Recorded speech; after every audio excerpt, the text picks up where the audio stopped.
My name is Preeti. I have done MSc Biotechnology. I have done B.Ed too. I have qualified D triple SB, TGT Natural Science exam. I have also qualified CTET exam. This is my first video on the topic of Buddhism. Here we are going to teach about Buddhism. We are going to read about few things about Buddhism. So what exactly the Buddhism is? As we all know about that in our previous classes, in our early childhood classes, we also read about the topic of Buddhism. It's a very famous story, famous kind of a tale which everyone tells about, that Buddhism and all these things. Gautam Buddha, he is the founder of this particular topic, you can say religion. So Buddhism basically एक इस तरह एक धर्म है. इस धर्म को हम और कई सारे नामों से जानते हैं, जिसका मतलब और भी कई सारे नामों से निकलता है. जैसे कि बुद्धिज्म का मतलब होता है बुद्धि वाला, logical thinker,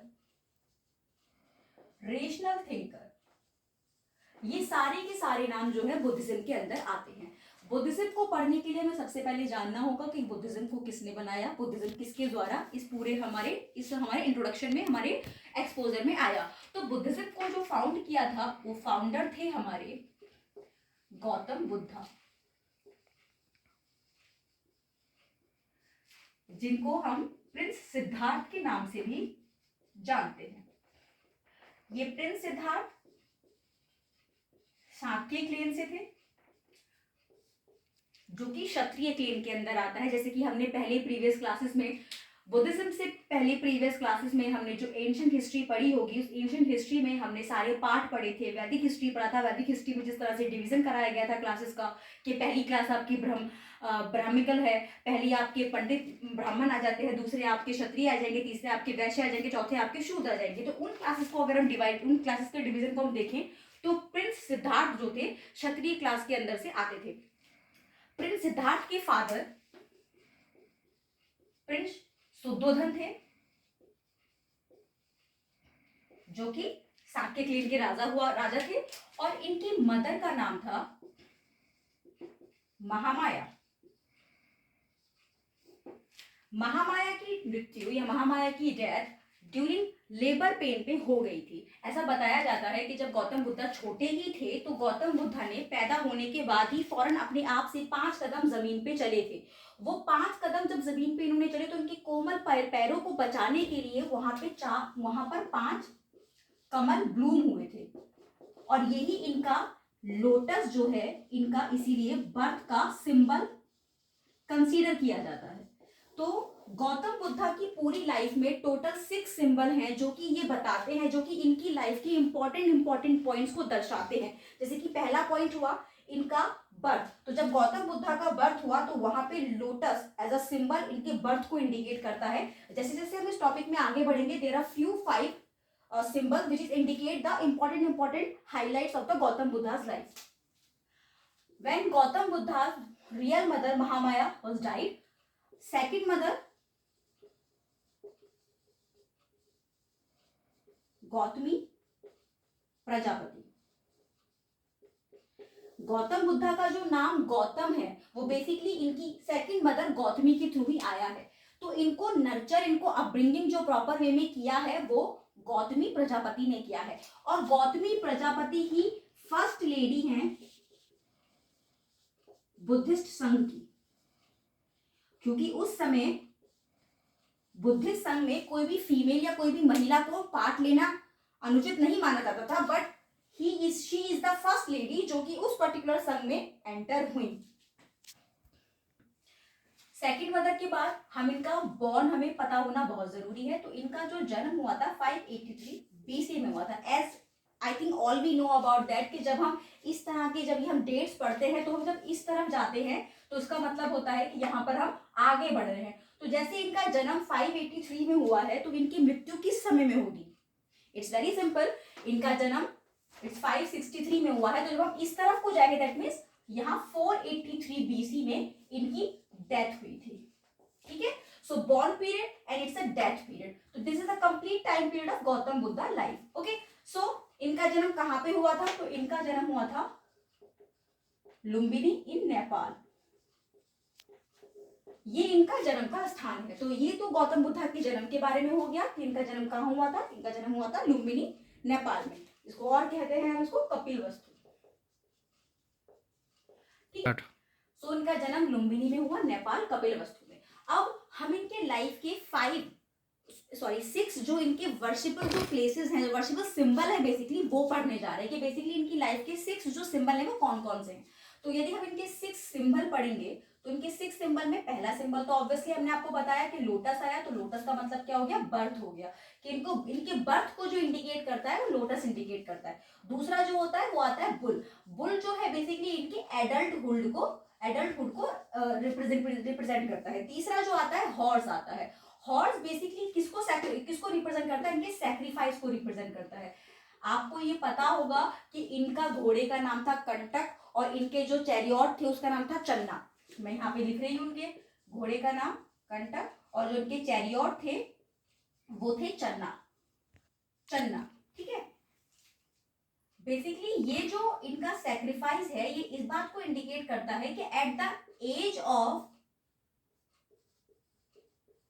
29 he left home. इन्होंने 29 की एज में अपना घर छोड़ दिया था। ठीक है, और जब इन्होंने अपना घर छोड़ा था तो इस समय पे इनकी शादी हो चुकी थी। He was married. और ये किससे इनकी शादी हुई थी, इनकी शादी हुई थी यशोधरा से। और इनका एक सन था, इनके सन का नाम था Rahul.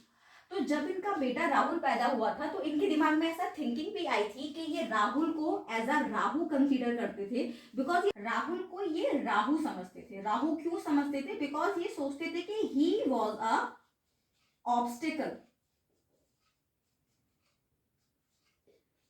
In his enlightenment path, क्योंकि ये चाहते थे एनलाइटनमेंट, लेकिन बिकॉज ऑफ मेनी थिंग्स ये अपने आप को बंधा हुआ फील करते थे। तो ये राहुल को एज अ राहु कंसीडर करते थे। इस तरह से बताया गया है। और यशोधरा के बारे में एक मैथिली शरण गुप्त ने कविता भी लिखी है कि सखी तुम मुझसे कह के जाते। तो उसमें यशोधरा का पूरा उन्होंने जो उनका दुख है वो उसमें उन्होंने व्याख्या उसमें प्रॉपर वे में उसको डिस्क्राइब किया है कि जब गौतम बुद्ध ने अपना घर छोड़ा एट द एज ऑफ 29 तो उन्होंने अपनी वाइफ को भी नहीं बताया कि मैं घर छोड़ के जा रहा हूँ। तो मैथिली शरण गुप्त ने उनके जो एक दर्द है, तकलीफ है, उसको बहुत अच्छी तरीके से सखी तुम मुझसे कह के जाते की कविता में प्रस्तुत किया है। तो ये इनका तीसरा पार्ट था। चौथा पार्ट जो है इनका पीपल ट्री है। पीपल ट्री बेसिकली वो है जहां पर इन्होंने जो है एनलाइटनमेंट लिया था। बेसिकली जहां पे इनको एनलाइटनमेंट मिला था वो इनका पीपल ट्री कहलाता है। तो उनको यहाँ पे क्या हुआ, इन्होंने अपना निर्वाणा, जिसको एनलाइटनमेंट को हम बोलते हैं निर्वाण, इन्होंने पीपल ट्री के नीचे निर्वाण इनको मिल गया था। तो this is the way. And आपका जो 5th पार्ट था वो था आपका चक्र कह सकते हैं इसको आप। तो चक्र का मतलब क्या है कि जहां पर इन्होंने अपनी पहली शिक्षा दी थी, फर्स्ट टीचिंग, ये आपका चक्र है। और 6th जो है वो है आपका स्तूपा। इसका मतलब है जहां पर इन्होंने महापरिनिर्वाण, दैट इज डेथ प्लेस जो था इनका, उसको हम कहते हैं स्तूपा। तो इनके लाइफ में बेसिकली 6 सिंबल हैं जो कि इनकी लाइफ के इंपॉर्टेंट पॉइंट्स को हाईलाइट करते हैं। पहला लोटस जो कि बर्थ को बताता है, दूसरा बुल जो कि इनकी एडल्टहुड को इंडिकेट करता है, हॉर्स जो कि इनके सैक्रिफाइस को बताता है, पीपल ट्री जो कि इनको ये बताता है कि इन्होंने कहां पे एनलाइटनमेंट लिया था, चक्र इनकी फर्स्ट टीचिंग बताता है जब सारनाथ में उन्होंने की थी, स्तूपा इनके महापरिनिर्वाण डेथ प्लेस को बताता है। तो दीज आर द 6 सिंबल। अब नेक्स्ट टॉपिक जो होगा बेसिकली हम आपको ये बताना जाएंगे कि बेसिकली इसके बाद जो है इनके क्या क्या इनकी लाइफ में ऐसे इंसिडेंट घटित हुए थे जिसके बाद गौतम बुद्धा की लाइफ प्रॉपर चेंज हो गई। बेसिकली गौतम बुद्धा इस तरीके के नहीं थे, बिकॉज ये भी तो क्षत्रिय क्लेन में पैदा हुए थे, तो ये भी तो आगे जाके राजा बन सकते थे। बट जब ये पैदा हुए थे तो कुछ इनकी लाइफ में इस तरह के इंसिडेंट घटित हो गए थे जिसके बाद इन्होंने अपनी लाइफ को एक अलग ही टर्निंग पॉइंट दे दिया था। तो वो कौन कौन से थे? तो अब इनकी लाइफ में 4 इवेंट्स, इसको हम इवेंट्स कह सकते हैं, कि ऐसे कौन से 4 इवेंट्स थे जिसकी वजह से गौतम बुद्धा की लाइफ प्रॉपरली चेंज हो गई। पहला तो था एक ओल्ड मैन, दूसरा था एक सिक मैन, डेड बॉडी, 4th था सेज और सेंट।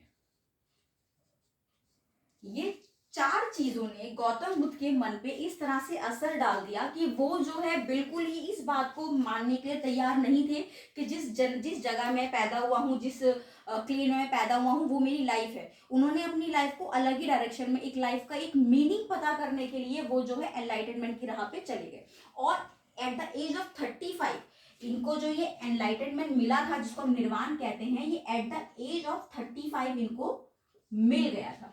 ठीक है, ये इस एज में इनको इनका एनलाइटनमेंट हो गया था। तो ये 4 इवेंट्स हमने पढ़ लिए, ये हमने 6 सिंबल्स जान लिए कि इनकी बर्थ से लेके इनकी डेथ तक जो है पूरे पूरे 6 सिंबल है जो कि इनके इंपॉर्टेंट पॉइंट्स को हाईलाइट करते हैं। 4 हमने इवेंट्स पढ़े जिसकी वजह से गौतम बुद्ध की जो लाइफ थी प्रॉपरली चेंज हो गई थी। तो these are the complete thing and next topic we move on.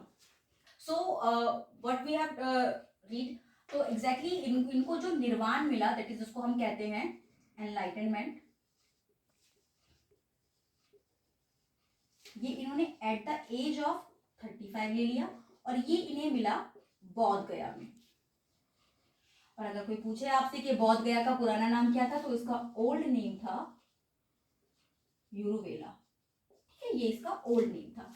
Basically ये इनका एनलाइटनमेंट था। अब क्या था कि इनकी डेथ कैसे हुई, क्योंकि ये इनका पूरा एक लाइफ साइकिल आ गया कि एट द एज ऑफ इन्होंने इस तरह से कर लिया, उसके बाद ये इनका स्तूपा बन गया, महापरिनिर्वाण हो गया इनका। इनकी जो डेथ हुई थी, बेसिकली इनकी डेथ हुई है 483 बीसी में। बेसिकली इनकी डेथ जो है food poisoning kind of thing से हुई है। क्यों? एक्चुअली क्या था, एक चुंद लोहार करके व्यक्ति था, इट्स नेम चुंद लोहार, उसने इन्हें टॉक्सिक फूड ऑफर किया था। वो टॉक्सिक फूड क्या था?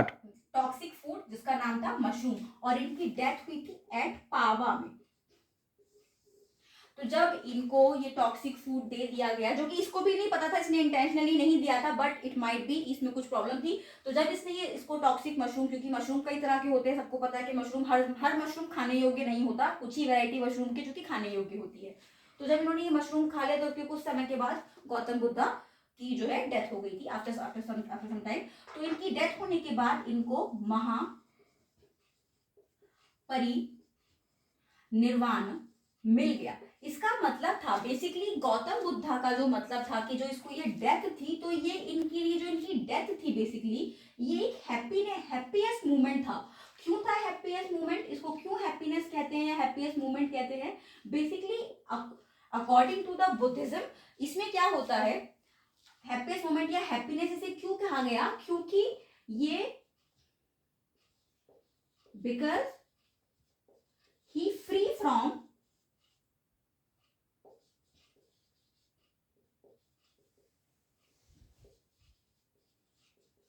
The cycle of birth and death.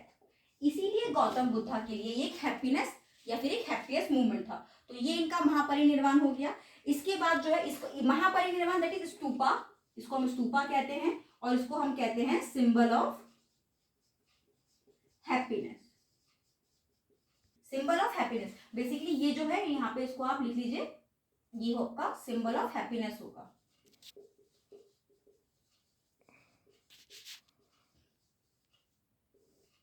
Okay, so this is the complete cycle of Gautam Buddha's birth to death.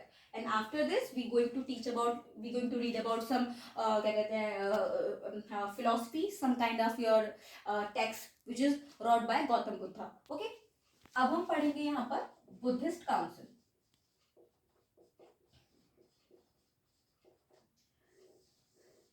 Basically Gautam Buddha की डेथ के बाद 4 बुद्धिस्ट काउंसिलिंग हुई।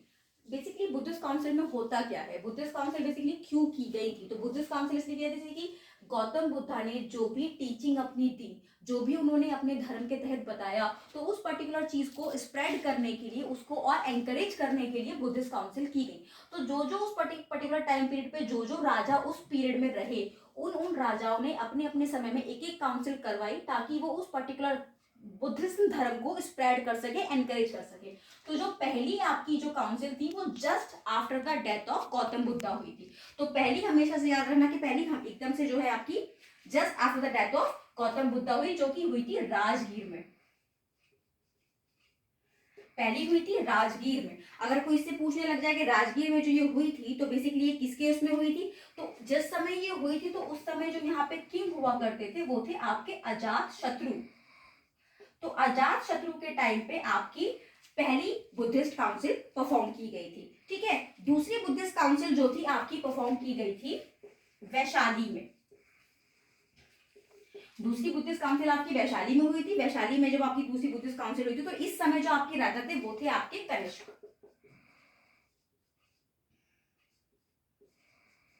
इस समय आपके राजा थे यहाँ पे कनिष्क। तो कनिष्क के शासनकाल में दूसरी बुद्धिस्ट काउंसिल की गई थी। वैशाली में जो उनकी सेकंड बुद्धिस्ट काउंसिल हुई थी वो हुई थी एट द पीरियड ऑफ काला अशोक के समय पे। ओके, सेकंड बुद्धिस्ट काउंसिल जो हुई थी वो काला अशोक के समय पे हुई थी। और I was mistaken about Kanishka, मैंने अभी आपको यहाँ पे कनिष्क बोला था, इट वाज काला अशोक। तीसरी जो हुई थी वो हुई थी आपकी यहाँ पर पाटलिपुत्र में। और जो पाटलिपुत्र में हुई थी वो बेसिकली हुई थी at the time of Ashok. ये हुई थी आपके अशोक के समय में। और जो आपकी लास्ट वाली हुई थी वो हुई थी आपकी कश्मीर में, जो कि हुई थी कनिष्क के समय पे। ये 4 बुद्धिस्ट काउंसलिंग थी जो कि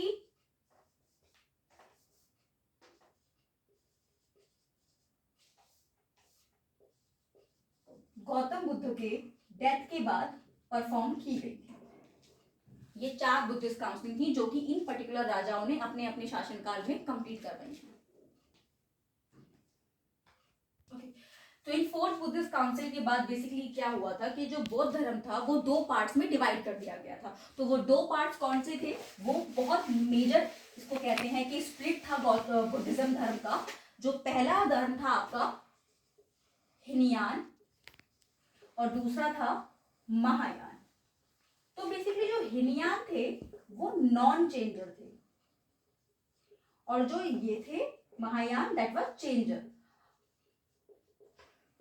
बेसिकली जो बौद्धिज्म धर्म था वो बहुत सारी चीजों में मान्यता नहीं रखता था। जैसे कि क्या था कि जो बौद्धिज्म धर्म था वो मूर्ति पूजा के, आइडल वर्शिप के खिलाफ था। ये आइडल वर्शिप को नहीं मानता था। ठीक है, बट अगर हम इसकी बात करते हैं महायान की तो ये आइडियल वर्शिप को मानता था। दूसरी बात, जो हिनयान थे वो बहुत ही ज्यादा रूढ़िवादी थे। रूढ़िवादी का मतलब क्या हुआ कि जो गौतम बुद्ध ने बहुत पुराने टर्म्स एंड जो भी बुद्धिज्म में हुआ करते थे ये उन्हीं को एज इट इज फॉलो करते थे, कोई भी चेंज नहीं हुआ करता था। बट जो ये थे महायान ये पॉजिटिव थे। इनका मतलब क्या था कि ये जो थे ये मरने के, ये गौतम बुद्धा को सिर्फ और सिर्फ एक नोबल मैन मानते थे। ठीक है, और ये एज ए डिवाइन पर्सन उनको पूछते थे। ये क्या बिलीव करते थे कि गौतम बुद्धा के मरने के बाद रीबर्थ में बिलीव तो करते थे, ये बिलीव करते थे रीबर्थ में, बिलीव इन रीबर्थ, बट ये रीबर्थ में बिलीव करते थे in terms of negative aspect में ये बिलीव किया करते थे। इनका मतलब क्या था, नेगेटिव एस्पेक्ट का क्या मतलब था कि इनका ये मानते थे कि रीबर्थ तभी होता है जब कोई ना कोई हमारी डिजायर पहले जन्म में छूट गई होती है, तो इसीलिए जो व्यक्ति है वो जन्म मरण के चक्र में फंसा रहता है, तो ये इसलिए नेगेटिवली इसको फॉलो किया करते थे। बट ये लोग जो रीबर्थ में बिलीव किया करते थे ये भी रीबर्थ में बिलीव करते थे, बट ये पॉजिटिवली बिलीव किया करते थे। पॉजिटिवली का मतलब क्या, इनका मतलब था कि Gautam Buddha as a friend इनके पास आफ्टर रीबर्थ फिर से आएंगे। तो ये इन दोनों में बेसिक इंपॉर्टेंट चेंजेस हुआ करते थे कि हिनयान जो थे नॉन चेंजर थे और महायान जो थे बहुत ही ज्यादा काइंड ऑफ लिबरल थे, बहुत चेंजर थे कि हाँ वो समय के संग जो है अपने आप को उन्होंने बदल दिया। दूसरी बड़ी बात, जो बौद्धिज्म धर्म था वो ज्यादातर जो लोग थे वो एथिस्ट थे। बौद्धिज्म धर्म में जो मेनली जो लोग थे वो एथिस्ट थे। एथिस्ट क्यों थे, क्योंकि ये लोग जो थे वेदास को नहीं मानते थे। ये वेदास को क्यों नहीं मानते थे, ये नॉन बिलीविंग इन वेदास थे। क्यों थे non believing in Vedas, because बोलो, तो ये नॉन बिलीविंग इन वेदास थे। क्यों, क्योंकि ये समझते थे कि वेदा जो है बहुत ज्यादा कंटामिनेटेड हो चुका है। और ये बात सही भी थी, क्योंकि कंटामिनेटेड क्यों था, क्योंकि मल्टीपल थ्योरीज ऑफ ब्राह्मण की जो थी वो वेदास में आ गई थी। क्योंकि जब हम बात करते हैं अर्ली वैदिक पीरियड की तो अर्ली वैदिक पीरियड बहुत ही प्योर था, बट जब बात करते हैं लेटर वैदिक पीरियड की, तो लेटर वैदिक पीरियड जो था वो काफी हद तक कंटामिनेटेड हो चुका था। कंटामिनेटेड क्यों हो चुका था? क्योंकि मल्टीपल रिचुअल्स आ चुके थे, सुपरस्टिशंस उसके अंदर आ चुकी थी, तो कहीं हद तक इसीलिए जो बौद्धिज्म धर्म के जो लोग हुआ करते थे वो वेदा को मानते नहीं थे, तो वो वेदाओं से दूर रहा करते थे, वो मल्टीपल रिचुअल्स को नहीं फॉलो किया करते थे। मतलब उनका जो एक फॉलो जो उनका पाथ हुआ करता था वो बहुत अलग पाथ हुआ करता था। बेसिकली जो बुद्धिज्म लोग हुआ करते थे वो कर्मा पे बिलीव किया करते थे। और अगर हम बात करते हैं वैदिक सिस्टम की, तो वैदिक सिस्टम में यदि हम देखते थे, हम लोगों ने जब हम वैदिक सिस्टम पढ़ते हैं तो वैदिक सिस्टम में हमने देखा है कि एक तो अर्ली वैदिक पीरियड होता है, दूसरा लेटर वैदिक पीरियड होता है। तो जो अर्ली वैदिक पीरियड होता है वो तो था आपका कर्म प्रधान, मतलब अकॉर्डिंग टू योर कर्म चलता था। बट जो लेटर वैदिक पीरियड था वो आपका बर्थ के अकॉर्डिंग डिसाइड होने लगा। अर्ली वैदिक पीरियड में जो व्यक्ति जिस प्रकार का काम किया जा करता था उसको उस प्रकार की क्लास में रख दिया जाता था। बट धीरे धीरे जब हम लेटर वैदिक की तरफ मूव करते हैं तो ये जो थ्योरी थी ये कंटामिनेटेड हो गई और ये बर्थ पे आके डिपेंड कर गई। मतलब कि जिसने जिस कुल में जन्म लिया वो वही काम करेगा। जैसे कि फॉर एग्जाम्पल पहले क्या होता था कि यदि एक क्षत्रिय है और अगर क्षत्रिय का बेटा वो क्षत्रिय ना बन के कुछ और बनना चाहता है तो वो उसके कर्म पे डिसाइड करता है, वो कुछ भी बन सकता है। बट लेटर वैदिक पीरियड में कहता है कि यदि कोई क्षत्रिय है तो उसका बेटा क्षत्रिय ही बनेगा। ये बहुत ही ज्यादा रिग्रेस हो गया, रिजिड हो गया कि हाँ अब बर्थ के अकॉर्डिंग ही क्लास को डिवाइड कर दिया गया है। बट इसके अगर हम देखें इसके अलावा इसके हम उसमें देखते हैं कंपैरिजन में, तो जो बौद्धिज्म धर्म था वो बेसिकली आपका कर्म पे कर्मा पे बिलीव करता था कि जैसा आपका कर्म रहेगा वो उसके अकॉर्डिंग चलता था। तो ये इसीलिए जो था, जो हम इसीलिए हम कहते हैं कि बौद्धिज्म धर्म जो था वो काफी हद तक वेदा को नहीं मानता था। बौद्धिज्म के जो लोग हुआ करते थे ज्यादातर कहते हैं एथिस्ट हुआ करते थे। तो ये जो था इसका बेसिक एक कॉन्सेप्ट हुआ करता था। ठीक है, दूसरा जो है अब इसके बारे में इसके कुछ इसकी फिलॉसफी थी बेसिकली गौतम बुद्धा की, कि गौतम बुद्धा कुछ फिलॉसफी में मानते थे कि उनकी कुछ पर्टिकुलर जैसे कि right path, right conduct, right action, तो वो कुछ फिलॉसफी थी गौतम बुद्धा की जिस फिलॉसफी के तहत हम बुद्धिज्म धर्म में बहुत सारी चीजें पढ़ते हैं। जो बुद्धिज्म धर्म का ओरिजिन होता है वो फिलॉसफी के तहत होता है। तो वो कुछ फिलॉसफीज ये है। तो इनके हम जो पढ़ते हैं गौतम बुद्ध के, वो पढ़ते हैं हम 8 फोल्ड पाथ। बेसिकली जो 8 फोल्ड पाथ हैं ये बेसिकली ये बताते हैं कि क्या चीज हमें करनी चाहिए और कैसे करनी। जैसे कि क्या है कि किसी भी चीज को देखने का तरीका बहुत सही होना चाहिए। तो गौतम बुद्धा के अकॉर्डिंग, बुद्धिज्म के अकॉर्डिंग राइट विजन होनी चाहिए आपकी। ऑब्वियस सी बात है जब इंसान की राइट विजन होगी तो ऑब्वियस सी बात है इंसान अच्छी चीजों पे ध्यान लगाएगा, अच्छे ही कर्म करेगा, देखेगा भी कायदे से। दूसरा क्या है, आपकी राइट स्पीच होनी चाहिए। राइट स्पीच का मतलब क्या बात है कि जो भी आप बोलना चाह रहे हो या जो भी आपके मन में किसी दूसरे के प्रति कुछ भी चीज आ रही है तो सोच समझ के बोलो, क्योंकि वो बहुत जरूरी होता है। ठीक है, तीसरा क्या होता है आपका राइट लिवलीहुड। अरे भाई ऑब्वियस सी बात है, ये तो गौतम बुद्धा को ही पता था कि जब इंसान अपना जीवन यापन करेगा तो जीवन यापन के लिए कुछ तो उसको चाहिए। तो कुछ उसको चाहिए तो वो उसको कैसे चाहिए। अब जरूरी तो नहीं है कि हर तरह मतलब गलत रास्ते पे चलकर ही कुछ ने अपना जीवन यापन का तरीका ढूंढा जाए, नहीं। तो बुद्धिज्म आपको समझाता था राइट लिवलीहुड, मतलब अच्छी तरीके से अच्छे कर्म के तहत जो आप जीवन यापन का तरीका ढूंढ सको उसको आप कन्वे करो, उसको आप फॉलो करो। ठीक है, तीसरा आपका होता था, चौथा आपका होता था राइट एक्शन।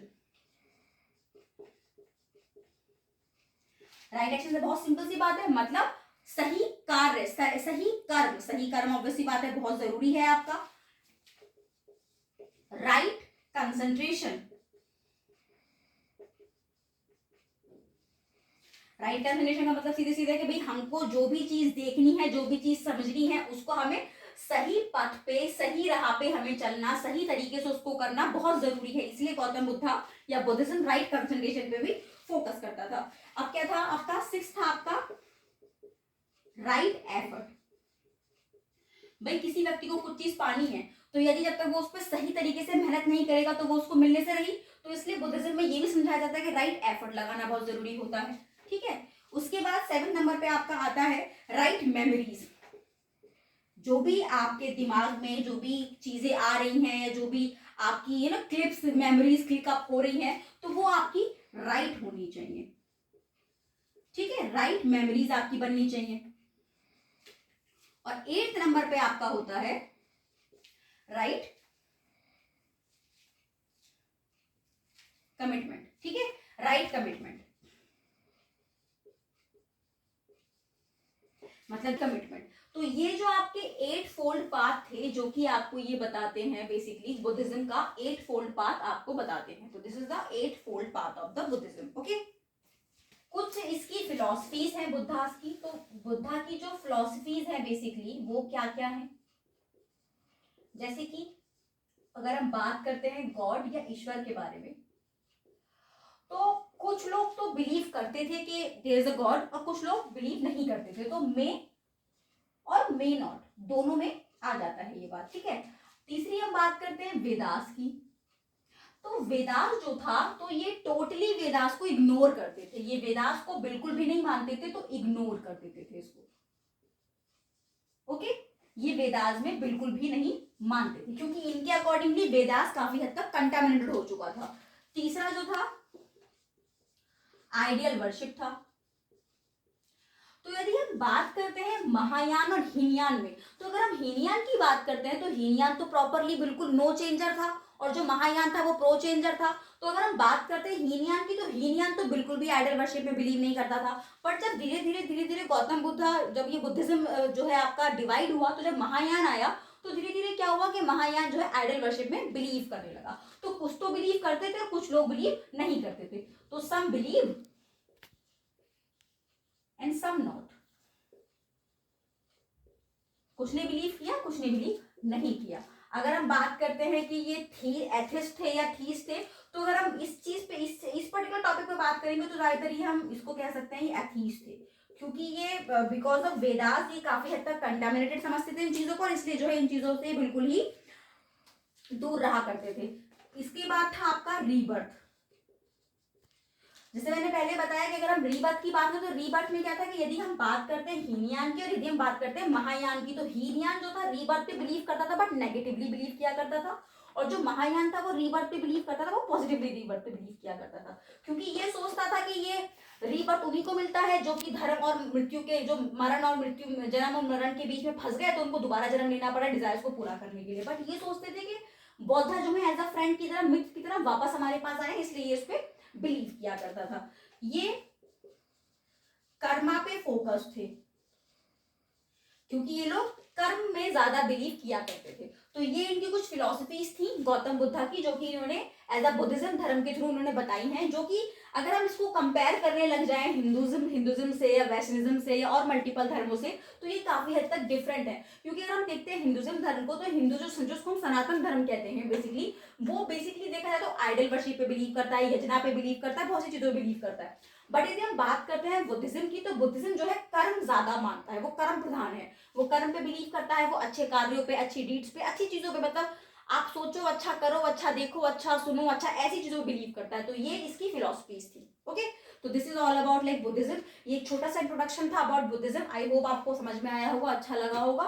दिस इज ठीक है। तो this is all for Buddhism. ये एक छोटा सा इंट्रोडक्शन मैंने बुद्धिज्म के बारे में डाला था। आई नो कि ये उतना ज्यादा डीप नहीं है, ये मैंने एक ब्रीफ इंट्रोडक्शन डाला। This is my first video on Buddhism topic. तो ये मैं अपने, this is my first video on my YouTube channel. तो आई होप आपको पसंद आया होगा। तो please like, subscribe and whatever you want to do this particular video. Thank you so much.